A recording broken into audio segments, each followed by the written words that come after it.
Hai Sobat Video Kreatif, bertemu lagi dengan aku, Paspi.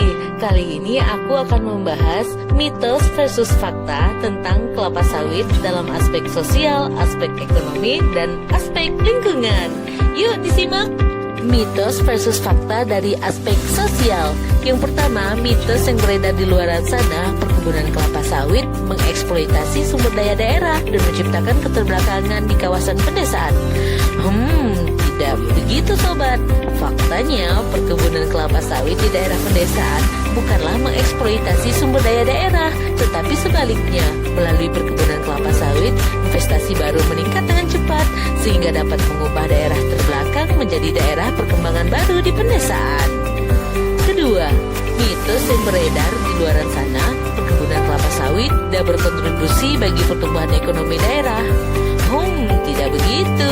Faktanya, hasil studi PASPI menunjukkan bahwa pertumbuhan produksi minyak sawit atau CPO berpengaruh positif dan signifikan terhadap pertumbuhan produk domestik regional bruto. Mitos versus fakta dari aspek ekonomi.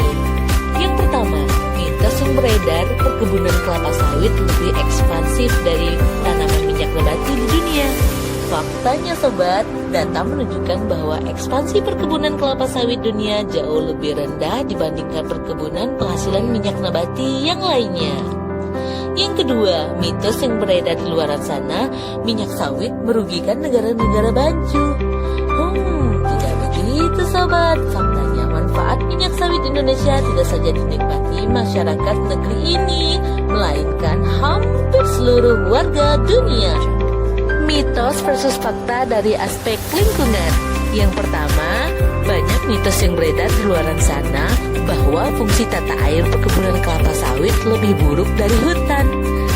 Tidak begitu sobat. Faktanya, fungsi tumbuhan dalam ekosistem juga berperan dalam melestarikan tata air loh. Melalui mekanisme evapotranspirasi, tumbuhan menguapkan air ke atmosfer yang pada siklusnya akan turun ke bumi melalui hujan. Yang kedua, mitos perkebunan kelapa sawit lebih boros menggunakan air dibandingkan dengan tanaman minyak nabati lainnya. Tidak begitu sobat. Faktanya, dari penelitian menemukan hal menarik tentang tanaman yang paling hemat air dalam menghasilkan bioenergi, yakni kelapa sawit. Nah, seperti itu sobat yang dapat saya sampaikan. Semoga bermanfaat untuk kalian.